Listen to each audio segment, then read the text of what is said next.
देखो सही है।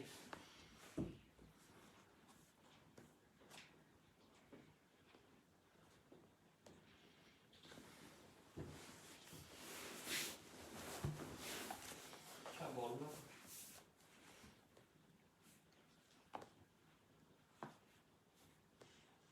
हमारे पास सही है। klockan 3 बजे मैं बोलेगा।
हालेलुया, जय मसीह की।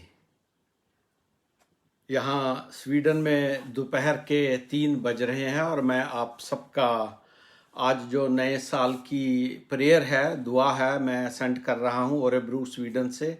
उसमें मैं आप सबका स्वागत करता हूँ यीशु मसीह के नाम में। आप सब खुश आमदीद हैं, वेलकम हैं। यहाँ पे दोपहर के 3 बज गए हैं और अभी से अंधेरा होने लग गया, बाहर बर्फ पड़ रही है। हम यीशु का शुक्र करते हुए उसकी हुजूरी में आते हैं और उसकी हुजूरी को, खुदा की हुजूरी को पुकारते हैं। मैं आज आपके साथ एक आयत जो है वो शुरू में शेयर करना चाहूँगा। पतरस का पहला खत और उसका 5वां बाप और उसकी 6ठी और 7वीं आयत से हम शुरू करेंगे। वहाँ पे वो लिखते हैं, इसलिए परमेश्वर के बलवंत हाथ के नीचे दीनता से रहो, जिससे वो तुम्हें उचित समय पर बढ़ाए, और अपनी सारी चिंता, कई जगह पर इसकी ट्रांसलेशन की गई अब चिंता की, अपना सारा बोझ, चिंता उसी पर डाल दो, क्योंकि उसको तुम्हारा ध्यान है या उसको तुम्हारी फिक्र है। आइए हम अपने दिलों को यीशु के लिए खोलें और ख़ास तौर पे इस साल के लिए यीशु का शुक्र करें। ये साल बड़ा ही पेचीदा था, भारी था, अंधकारमय था, बड़ी मुश्किलों से भरा हुआ था। हम सब ने, पूरी दुनिया में लोगों ने ये महसूस किया है, लेकिन हमने यीशु की वफादारी और उसकी मौजूदगी भी बड़े समर्थी तौर पे अपनी ज़िंदगियों में, अपने घरों में, अपने रोज़मर्रा की ज़िंदगी में, अपनी दुआ बंदगी में महसूस की है। और वो एक वफादार खुदा है, इसलिए हम उसका शुक्र करते हैं कि उसने हमें बचाया, सेहत और तंदुरुस्ती दी, मुश्किलों में से निकाला, और अपनी तसल्ली और शांति से हमारे मनों को भरा और हमारी हिम्मत को बढ़ाया। बेशक कि ये एक बड़ा मुश्किल वक्त था, और आने वाला जो साल है उसके लिए भी प्रार्थना करें कि यीशु उस पर अपनी बड़ी भारी बरकत दे। मैं चाहूँगा कि हम दुआ करें, दुआ में अपने सिरों को झुकाएं। हम कहीं भी हैं, हम दुआ में इस वक्त इकट्ठा हैं यीशु के नाम में, और हम दुआ करें लोगों के लिए, शुक्रगुजारी करें गुजरे साल के लिए। और जो लोग बेरोजगार हुए, बहुत सारे लोग परेशान हैं अपने आर्थिक हालात को लेके, बेरोजगारी को लेकर, बीमारी तंगी को लेकर, और ख़ास करके मैं चाहूँगा कि हम इंडिया के किसानों के लिए भी दुआ करें जो कि परेशान हैं आने वाले समय के लिए और अपनी मांग कर रहे हैं, अपनी जद्दोजहद कर रहे हैं। उनके लिए हम ख़ास तौर से प्रार्थना करें और अपने मुल्क इंडिया को याद करें कि आने वाले इस नए साल में यीशु पूरे इंडिया पे, हमारे लोगों पे अपनी आशीष और बरकत दे। अपने घरों के लिए दुआ करें और अपने चर्चों के लिए, यीशु मसीह के नाम में। प्यारे पिता परमेश्वर, तेरा शुक्र हो, तेरा धन्यवाद हो, तू जो आसमान पर है, और जब हम तुझे पुकारते हैं तो तू हमारे बीच में आता है यीशु के नाम में। और इस वक्त हम मिलकर यीशु दुनिया के फ़र्क मुल्कों से, कोनों से तुझे पुकारते हैं यीशु के नाम में। हमारे बीच में आ यीशु, हमारी ज़िंदगियों में आ, हमारी ज़िंदगियों को, हमारे घरों को, हमारे चर्चों को, हमारे शहरों को, गाँवों को, हमारे देशों को अपने आशीष और बरकत और शांति से भर दे। तेरा शुक्र करते हैं यीशु, तेरी हमद और तेरी सताइश करते हैं। तू हमारा महाराजा है, पूरी दुनिया का रचने वाला है, हमें रचने वाला है। और तेरा शुक्र करते हैं तेरी उस दया और करुणा के लिए जो हमने अपने जीवन में एक्सपीरियंस की है, महसूस की है। ये साल के लिए जो गुजर गया है, गुजरने को है, उसके लिए यीशु तेरा शुक्र करते हैं कि हमने उसमें तेरी वफादारी देखी, तेरा साथ देखा। तूने हमें अपनी हिम्मत दी, शांति दी, तसल्ली दी, और हमारी उम्मीद को जगा के रखा और उसको बढ़ाया। उसके लिए यीशु तेरा शुक्र हो, तेरी जय जयकार हो कि तूने हमें संभाला है यीशु। और हम आज भी बचे हुए हैं। खास करके उन लोगों को याद करते हैं इंडिया में, यहाँ स्वीडन में, जहाँ जहाँ हम हैं, अपने अपने मुल्कों में, जिन्होंने अपने अजीज़ों को खो दिया, जो कि परेशान है, डरे हुए हैं कि आने वाला, गुजरने वाला साल इतना भयानक था, आने वाला कैसा होगा। तो यीशु, बहुत सारे लोग परेशान हैं अपनी नौकरियों को लेकर, और बहुत सारे डर उनके मनों में बैठ गए हैं नए साल के लिए, आने वाले नए वक्त के लिए, कि उनको हमें कैसे समय में से गुजरना पड़ेगा। तो यीशु तेरा शुक्र करते हैं तेरी वफादारी के लिए, तेरे साथ के लिए। और यीशु तुझसे प्रार्थना करते हैं, दुआ करते हैं कि इस नए साल पे जो हमारे सामने है, इस पे तेरी आशीष हो, बरकत हो।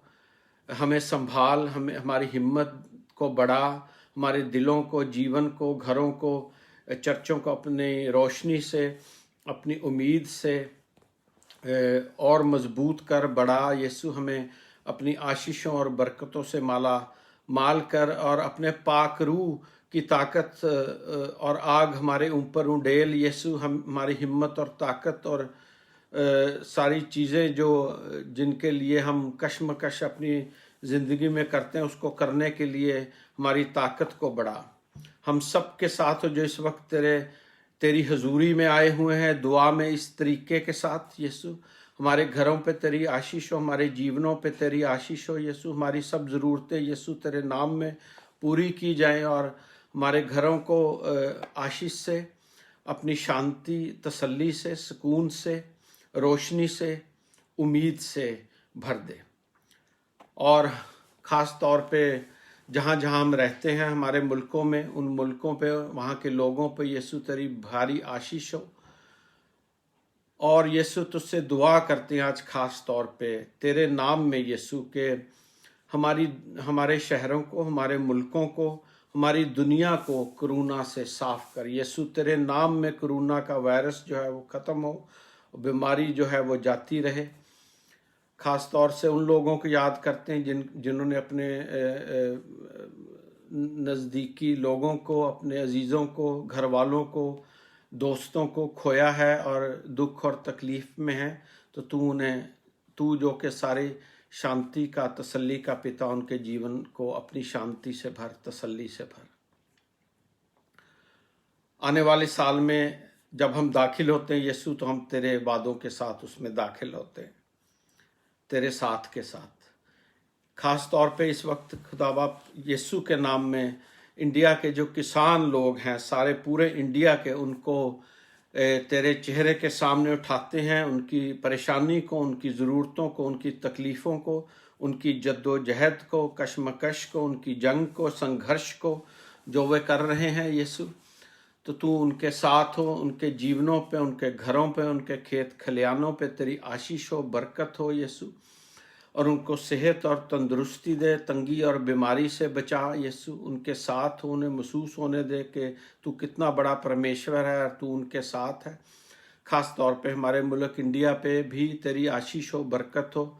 सरकार जो मुल्क को चला रही है उन पे तेरी आशीष हो, बरकत हो यीशु। उनको तू अपनी समझ और सूझबूझ दे यीशु, ताकि वो लोगों की तकलीफ़ को, लोगों की परेशानी को, ख़ास तौर पे किसानों की परेशानी को और मांग को समझ सकें और उनसे अपना मेल जोल कर सकें। हमारे मुल्क में, हमारे मुल्कों में यीशु तेरी शांति, सुकून, हमारे घरों में, हमारे चर्चों में मेल जोल पे तेरी शांति और सुकून जो है वो यीशु के नाम में बना रहे। और यीशु के नाम में जो नया साल हमारे जीवन में आ रहा है उस पे तेरी भारी आशीष हो। सब कुछ मांगते हैं तेरे बेटे अपने खुदावंद यीशु मसीह के नाम में, आमीन।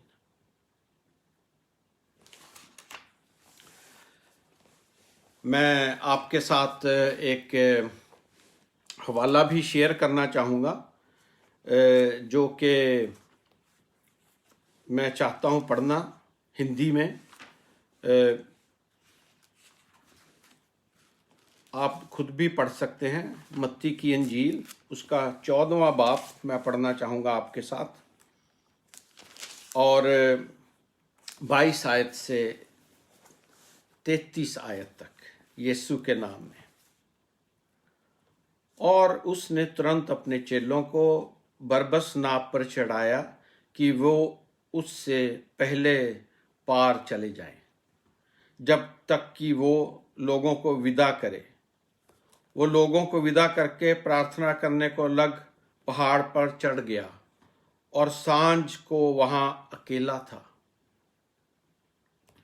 उस समय नाव झील के बीच लहरों से डगमगा रही थी, क्योंकि हवा सामने की थी, और वो रात के चौथे पहर झील पर चलते हुए उनके पास आया। चेले उसको झील पर चलते हुए देखकर घबरा गए और कहने लगे, ये तो भूत है, और डर के मारे चिल्ला उठे।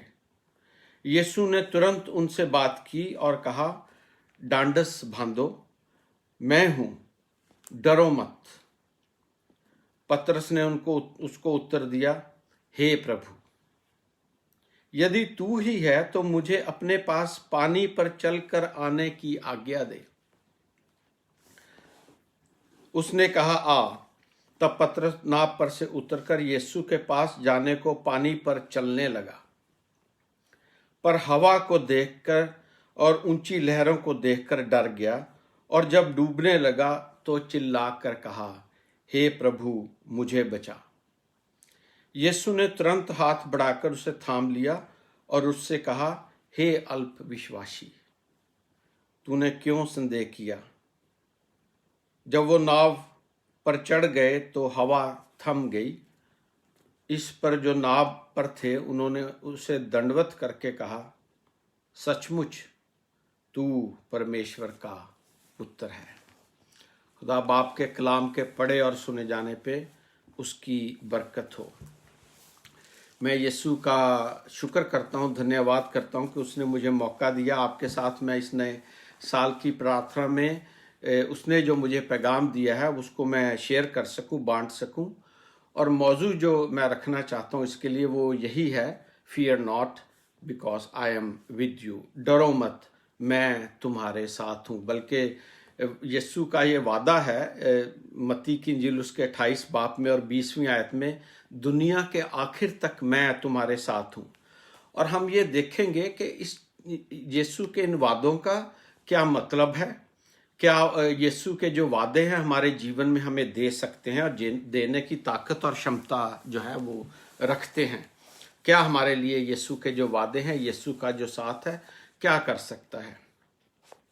जब हम इस नए साल में प्रवेश करते हैं, दाखिल होते हैं, तो हमें प्रभु यीशु जो कि एक जी उठा हुआ परमेश्वर है, मुर्दों में से जिंदा खुदा है, उसके वादों को याद रखें और उनको साथ लेकर इस नए साल में प्रवेश करें, जबकि वो कहता है कि मैं तुम्हारे साथ हूँ।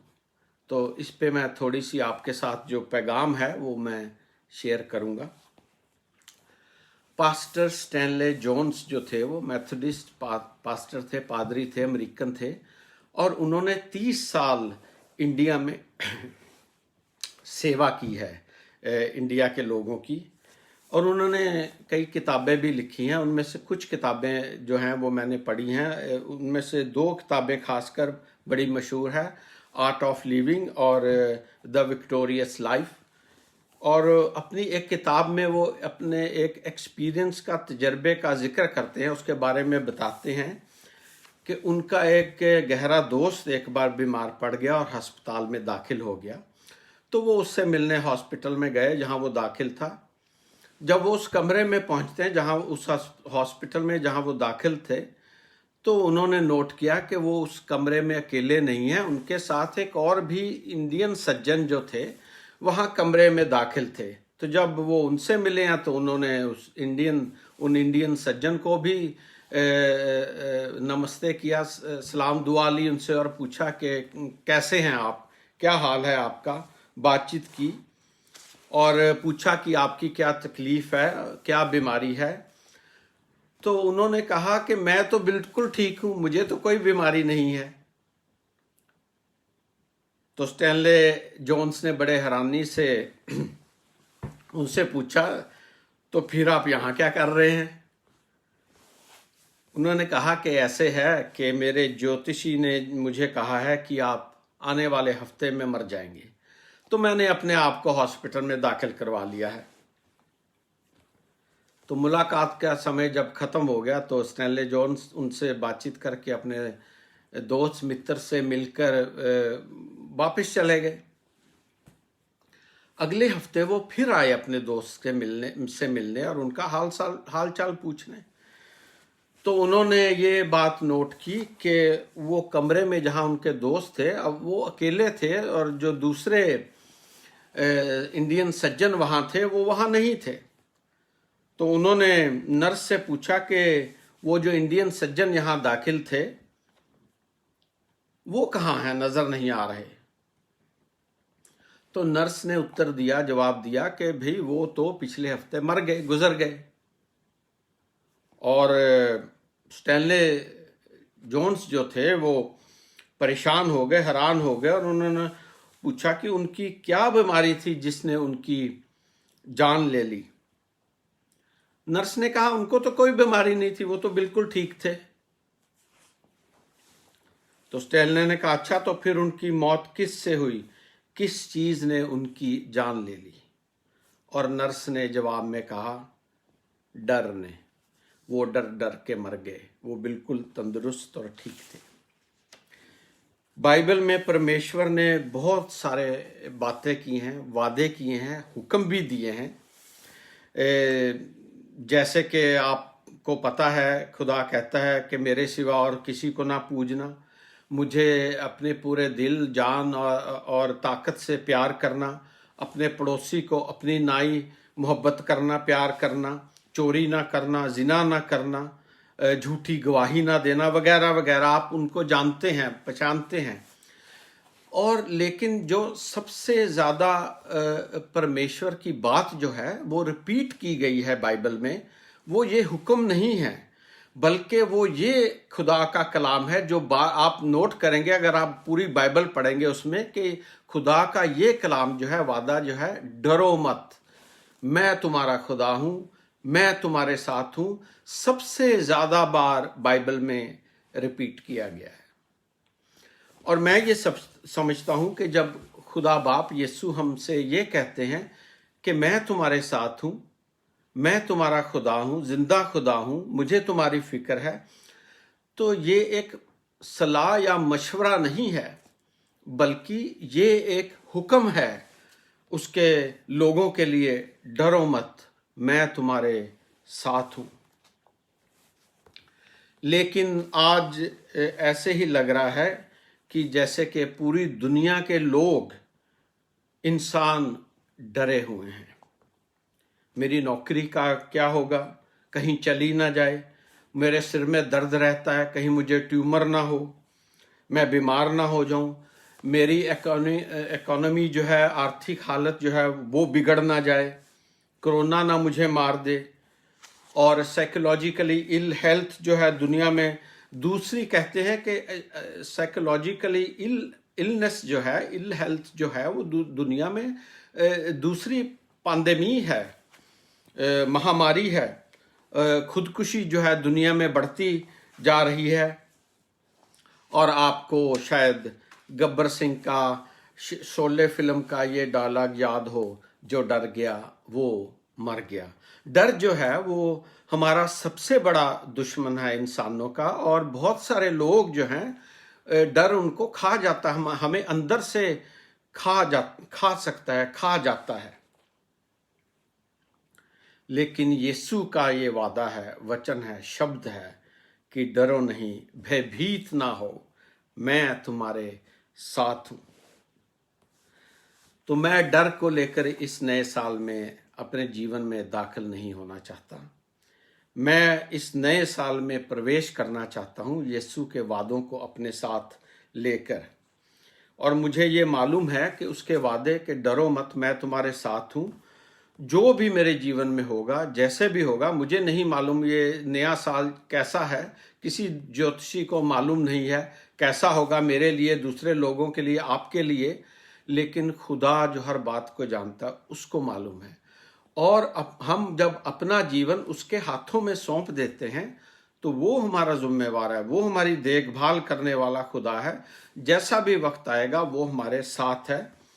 और यीशु मसीह की जो ताकत है, उसकी जो शांति है, तसल्ली है, रोशनी है, हिम्मत है, उम्मीद है, वो एक ऐसी खुदाई चीजें हैं जो कि डर को हमारे जीवन में नाश कर देती हैं। तो मैं यीशु के वादों को लेके इस नए साल में दाखिल होना चाहता हूं। जब आप बाइबल पढ़ते हैं तो आप नोट करेंगे कि वहां पर खुदा को, मसीह यीशु को बहुत सारे नाम जो हैं वो दिए गए हैं, जैसे कि एलोहिम, एडोनाई, एल शादाई, और सबसे अच्छा नाम जिसको हमें खास तौर पे इस मौजू में और इस जीवन में नए साल के लिए याद रखना है, वो है इमानुएल। ईमान का मतलब है खुदा हमारे साथ। एल का मतलब है गॉड द हाईएस्ट, के उसका मतलब ये हुआ, सिर्फ उसका मतलब ये नहीं है खुदा, उसका मतलब है खुदा हमारे साथ। और ये हम अपने जीवन में हमें याद रखना और महसूस कर सकते हैं कि हमारा खुदा हमारे जीवन में हमारे साथ है। मुझे नहीं मालूम, आपको नहीं मालूम कि हमें अपने जीवन में और क्या क्या तूफान देखने पड़ेंगे। अभी तो हम इस साल जो गुजरा है हमें काफ़ी तूफान देखने पड़े, काफ़ी डरों का सामना करना पड़ा है, मुश्किलातों का सामना करना पड़ा है, परेशानी देखनी पड़ी है। आने वाले साल में हमें क्या तूफान देखने हैं या किन तूफानों में से हमारी ज़िंदगी जो है वो गुजरेगी, हमें नहीं मालूम। लेकिन हमारा जो भरोसा है, ईमान है, वो यीशु पर है। ये तो साल जो है वो तूफानों से घिरा हुआ था, और अभी आखिर में एक और नया धमका है, कोरोना का नया जो आया है एक नया वायरस, और इससे परेशानी लोगों की है जो बढ़ गई है। हो सकता है हमें अपने जीवन में बहुत सारे तूफानों को देखना पड़े, उनका सामना करना पड़े। उनमें से हो सकता है कुछ तूफान ऐसे भी हों जो हमें बहुत डरा दें, बल्कि पूरी दुनिया डरी हुई है आने वाले वक्त से कि कैसा होगा। लेकिन जब हम खुदा का कलाम पढ़ते हैं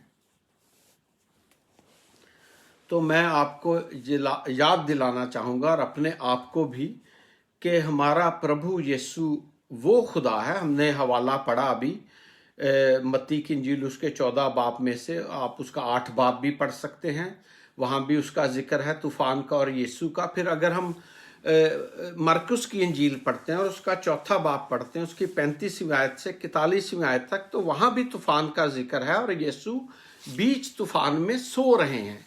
वहाँ मरकुस लिखते हैं, बताते हैं कि तूफान आ गया है और किश्ती डूबने को है, और यीशु के चेले जो हैं वो परेशान हैं, डरे हुए हैं, और उन्होंने यीशु को जाके उठाया।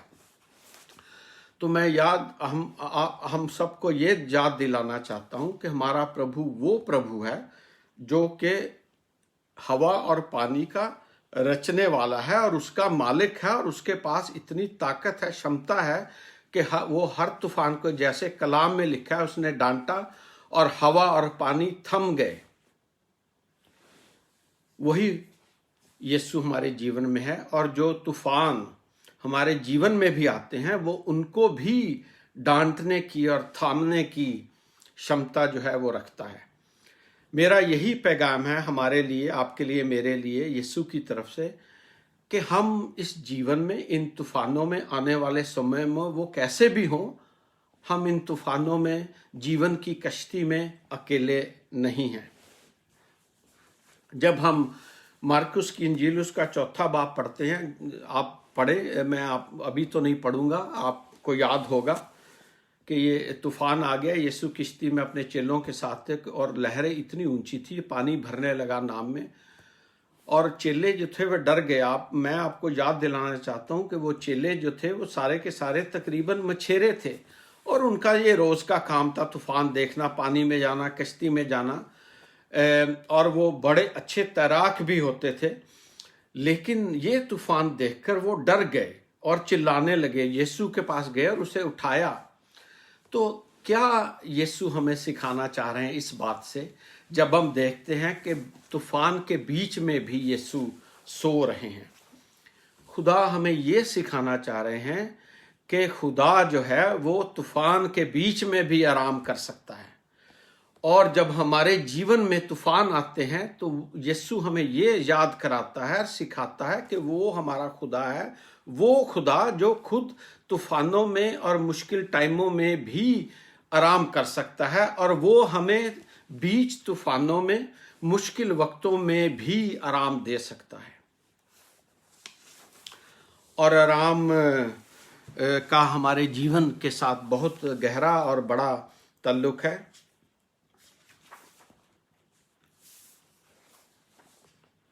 और ये भी हमारे लिए सीखना कि तूफान में कैसे हम आराम कर सकते हैं, आराम में आ सकते हैं, ये भी एक आर्ट है जो सिर्फ यीशु हमें सिखा सकता है।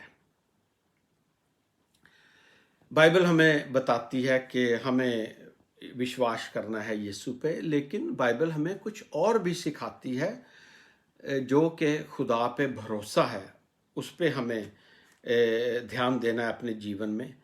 जहाँ के बात आती है ध्यान देने की, तो इब्रानियों का जो खत है वहाँ से मैं चंद आयतें जो हैं आपके सामने पढ़ना चाहूँगा, कि ये तो मालूम नहीं कि वो किसने लिखा है, अगर पौलुस ने लिखा या किसी और ने लिखा, लेकिन उसको लिखने वाला जो है वो एक बहुत बड़ी बात हमें, जानकारी हमें देते हैं, शिक्षा हमें देते हैं। जब हम इब्रानियों का खत पत्री और उसकी कुछ आयतें पढ़े, 2 आयतें या 3, वहाँ लिखा है, इस कारण जबकि गवाहों का ऐसा बादल हमको घेरे हुए है, तो आओ हर एक रोकने वाली वस्तु और उलझाने वाले पाप को दूर करके और उस दौड़ जिसमें हमें दौड़ना है धीरज से दौड़े और विश्वास के कर्ता और सिद्ध करने वाले यीशु की ओर ताकते रहें, जिसने उस आनंद के लिए जो उसके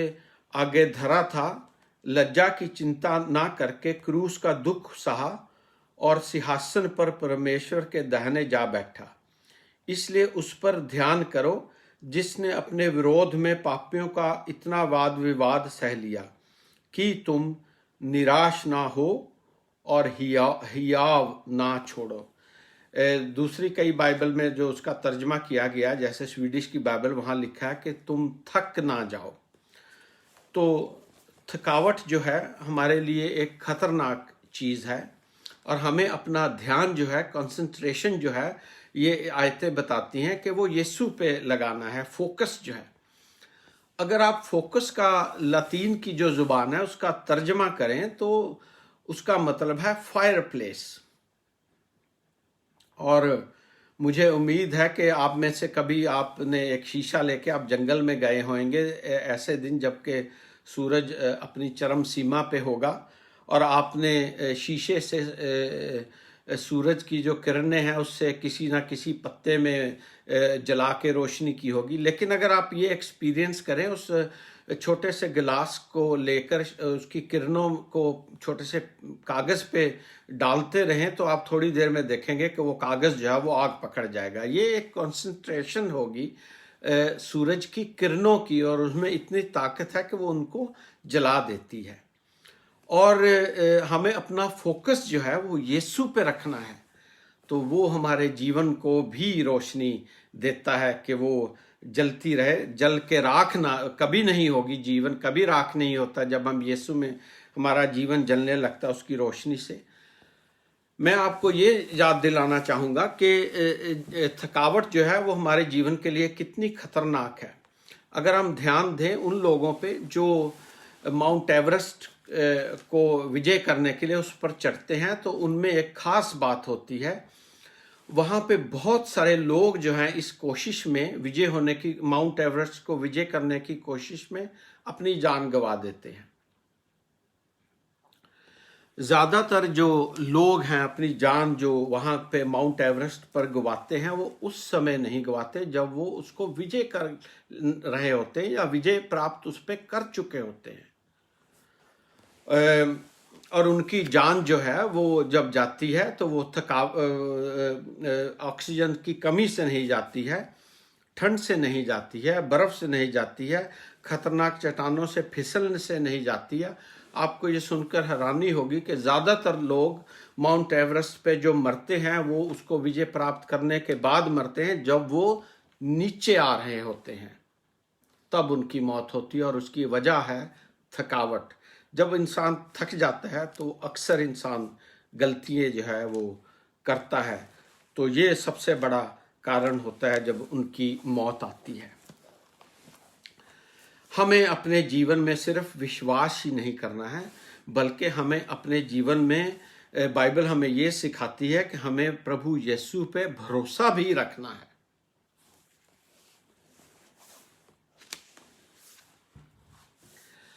मैंने अपनी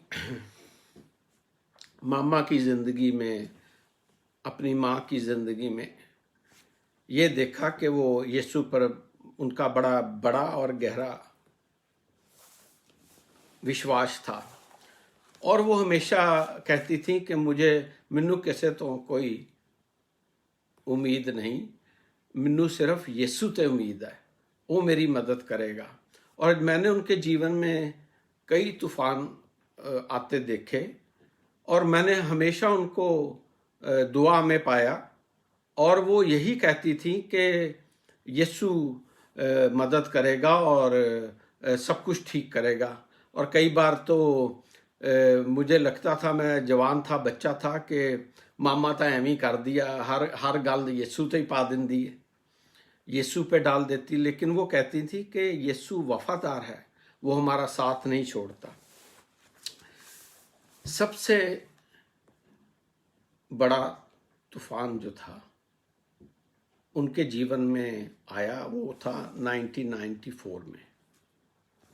वो बीमार पड़ गई, उनको स्ट्रोक हुआ और लकवा मार गया, अपाहिज हो गई। और उस वक्त ना SMS होता था ना मेल होता था। 10 दिन बाद मुझे चिट्ठी आई इंडिया से, यहाँ पे ओरेब्रू में स्वीडन में, कि आपकी मामा जो हैं वो बड़ी बीमार हैं, मरने वाली हैं, तो आप जितनी जल्दी हो सके घर पहुँचे।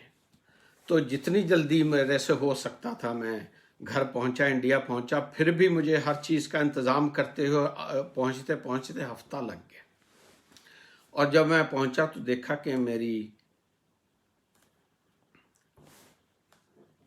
माँ की जो हालत थी वो काफ़ी बिगड़ी हुई थी और उनके पेट में भी बड़ी गड़बड़ थी, तकलीफ थी। बल्कि डॉक्टरों ने उनको चेक किया, उनके टेस्ट भी लिए और डॉक्टरों ने ये कहा कि उनकी आंतड़ें जो हैं वो ख़त्म हो चुकी हैं, कपूत हो चुकी हैं और हम कुछ नहीं कर सकते, वो कुछ दिन में जो है वो मर जाएंगी। आप जो कर सकते हैं उनके लिए करें। शायद आप में से कुछ लोगों को याद हो, जब मैं वहाँ पहुँचा तो मेरी माँ की हालत बहुत बिगड़ी हुई थी। लेकिन मेरी माँ ने मुझे कहा कि यीशु मेरे पास आए थे और मुझे नई आंतड़ें दे गए हैं, मेरे पेट में नई आंतड़ें लगा गए हैं। और मैंने समझा कि मामा जो है वो घूम गई है, पगला गई हैं और अजीब अजीब बातें करती हैं। हालांकि मैं एक एक्सपीरियंस पादरी था, बहुत पढ़ा लिखा पादरी हूँ, थियोलॉजियन हूँ, खुदा के कलाम से मेरी वाकफियत है। फिर भी मैंने अपनी माँ पे शक किया और मामा के ऐसे तो नहीं है। मामा ने कहा कि नहीं, यीशु मेरे पास आया था, मुझे कुछ नहीं होगा और मैं ठीक हूँ। तो मैंने अपने पापा से बोला, आप अगर ला सकते हैं इनको, आप स्वीडन ले आएँ, क्योंकि मैं तो स्वीडन में हूँ, आप यहाँ, मैं तो इतना कुछ कर नहीं सकता। आप उनको स्वीडन ले आएँ, जो मैं कर सकूँगा वहाँ करूँगा और कुछ दिन हम आपस में गुजार लेंगे। और जब वो उनको लेके यहाँ स्वीडन में आ गए, डॉक्टर आंदश ईसाकसन जो थे वो मेरे दोस्त थे और मेरे डॉक्टर भी थे। आज भी मैं उनका पादरी हूँ। तो मैंने उनको कांटेक्ट किया और कहा कि ऐसे ऐसे बात है, मेरी मामा जो हैं ऐसे ऐसे उनकी हालत है, आप क्या कुछ मदद कर सकते हैं? उन्होंने कहा हाँ, मैं कर सकता हूँ, आप उनको लेके मेरे क्लिनिक पे आ जाएं कल। तो मैं अपनी मामा को लेके उनके क्लिनिक में चला गया और उन्होंने मेरी मामा से मुलाकात की, बातचीत की, उनको देखा, चेक किया और उनके बहुत सारे टेस्ट लिए और उन्होंने कहा कि अब मैं ये टेस्ट भेज दूंगा और जब उनका जवाब आएगा तो मैं आपको बताऊंगा। तो कुछ दिनों बाद उन्होंने हमें बुलाया और कहा कि वो टेस्ट जो है उनका जवाब आ गया है और उनकी आंतड़ें जो हैं, पेट जो है वो तो बिल्कुल सही है, उनमें तो कोई खराबी नहीं है। और मुझे याद आया कि मेरी माँ ने, वहाँ डॉक्टरों ने कहा था इंडिया में कि वो उनकी आंतड़ें जो हैं वो कपूत हो गई, ख़त्म हो गई हैं, कुछ नहीं हो सकता। और ये कह रहे हैं कि बिल्कुल ठीक है। और मेरी माँ ने कहा था कि यीशु आया था और मेरे पेट में नई आंतड़ें लगा गए हैं, मैं बिल्कुल ठीक हूँ। इसके बाद मेरी मामा ठीक होती गई और 8 साल और जिंदा रही। खुदा ने उनको और 8 साल दिए और बिल्कुल ठीक रही। डॉक्टर आंदश ईसाकसन 8 साल तक वो उनकी सारे साल की दवा जो थी वो हर साल उनको भेजते थे। तो मुझे बहुत कुछ सीखने को मिला कि बेशक मैं थियोलॉजियन हूँ, मैं एक्सपीरियंस पादरी हूँ, फिर भी मुझे सीखने की ज़रूरत है कि यीशु पर भरोसा करना और उसका जीवन में क्या मतलब होता है और क्या वो हमें देता है। मैंने एक 5 साल के लड़के के बारे में सुना। एक रात उसने अपने पिता को बीच रात में उठा दिया और बाप ने बड़ी मुश्किल से आंखें खोली, पापा उठो। बाप ने आंखें खोली और देखा कि रात के 2:45 बज रहे हैं। तो उसने कहा, बेटा क्या बात है? तो वो 5 साल के बच्चे ने बोला, पापा कि मुझे तो टॉयलेट जाना है।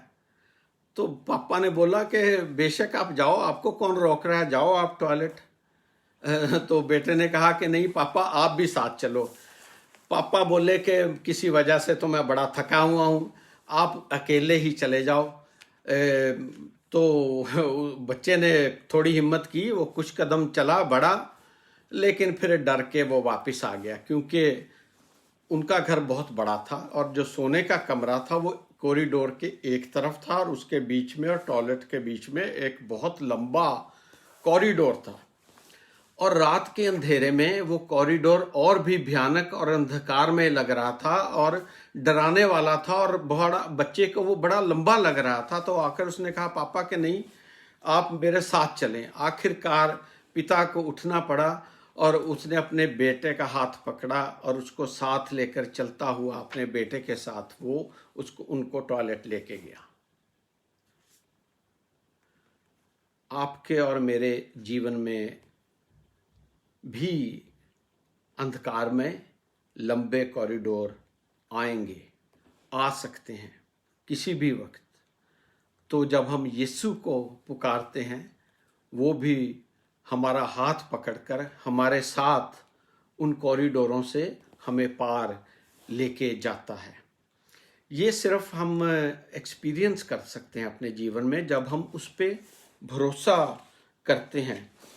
तो बेशक ये नया साल आ रहा है, हो सकता है आपको और मुझे इस साल में भी बड़े लंबे और भयानक कॉरिडोरों में से गुजरना पड़े, लेकिन हमें ये याद रखना है कि जब हम यीशु को पुकारेंगे, वो आएगा, हमारा हाथ पकड़ेगा और हमारे साथ हमें कॉरिडोरों के दूसरी तरफ पहुंचाएगा।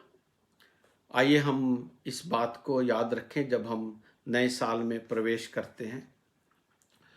और मैं आप सबको नए साल की बधाई देता हूँ। Happy new year in the name of Jesus.